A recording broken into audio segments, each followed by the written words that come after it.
Okay, so today I'm going to talk about Empress Taytu. She was the queen of Ethiopia. She was also the wife of King Menelik.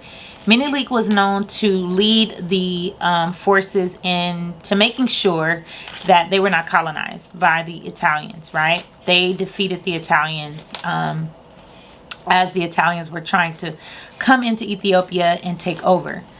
What I learned about Empress Taytu was mind blowing. Like, to me, mind blowing. And I just couldn't understand why we don't talk about her more. So Empress Taytu, she was born in a rich family, right? So because she was rich as a child, she was educated, she played instruments, which I want to go back into that the importance, it's a huge importance on women being educated and knowing things, right? Knowing how to not only communicate, but how to be strategic. But I'll get into that, right? So she married 5 times. And her first marriage was when she was I'm sorry, not 5 years old. Her first marriage was when she was 10 years old. She was married off to someone, and she ended up being married 5 times. Her last husband was King Menelik. Menelik was a very influential king at the time, or they would call her emperor. But Taytu, the Empress Taytu, was known to be Menelik's best advisor. She actually, according to the historians, was a woman that Menelik said he did not want to go to war without. So he was going into battle, and he did not want to go to battle without her. Why? Because Menelik was looking at one area, and she was looking at another. She was a very strategic woman, right? She also discovered Addis Ababa, where she created a lot of infrastructures, and she was able to be influential in how to move on to build a strong city and a strong government. The other thing that I found about Taytu was that she was an investor. She had property. And as we know, we talk about the Proverbs 31 woman. She's an investor. She buys property. She was very focused on wealth and building wealth. Not only that, but she was highly into nepotism, where she hired on her family members and she put them into high positions, right? One of the strategic things that Taytu did during the war with the Italians was very influential.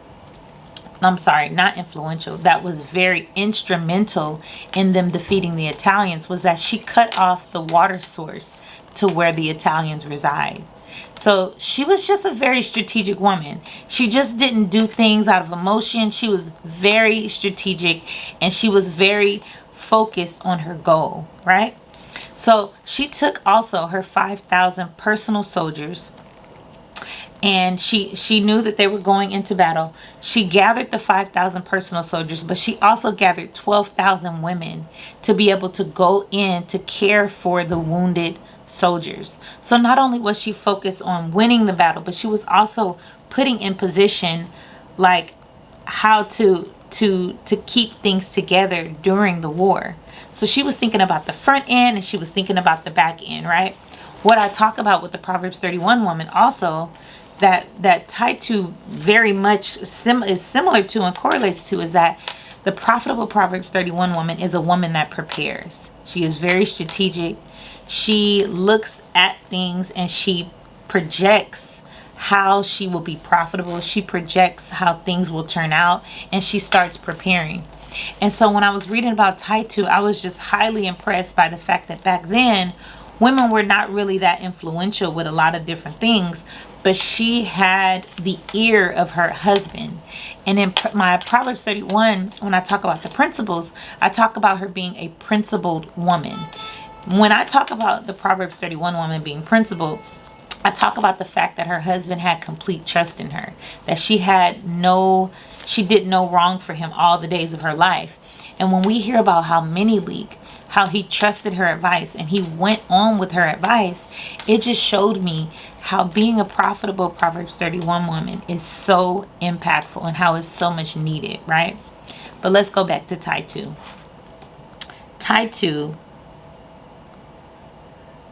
let me tell you the expression that they had for the Italian expression they had for Taytu.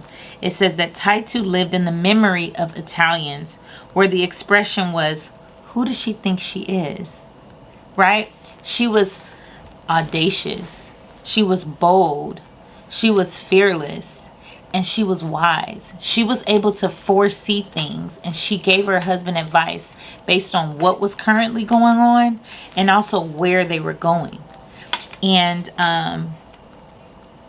another thing that I really liked about her is that she was always thinking about growth.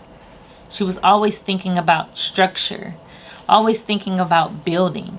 So she was the one, according to the historians, that discovered Addis Ababa, and her husband gave her, full reign to do whatever she wanted with that area. So that is where Taytu put an infrastructure where roads were leading to Addis Ababa. They had put together the tax. They had reformed the tax system. They had started a currency. So this was a woman that was not just thinking about right now, but she was projecting for the future. Empress Taytu was absolutely a profitable Proverbs 31 woman. And I want to expand on women like this. And I want us to get to understand that it's more to us than a beautiful face. It's more to us than just a beautiful body. But being a woman that is principled, that plans, that prepares, and that has her husband's trust, or has the ear and is able to advise men and give them wise counsel, is an irreplaceable woman. I just wanted to share you guys about that. Please research more about Empress Taytu and her impact that she had on Ethiopia. And I'm going to continue to talk about her and expand on how important it is to be a woman of impact, to be a woman of value, to be a woman that is projecting, that's investing, that is wise with her money. Like, we need to talk about this. I want to share this with you guys. I hope this was helpful. If you like this video, definitely like, subscribe, do all that YouTube stuff with the links down below. And we're going to talk more about being the profitable Proverbs 31 woman. See you soon. Peace.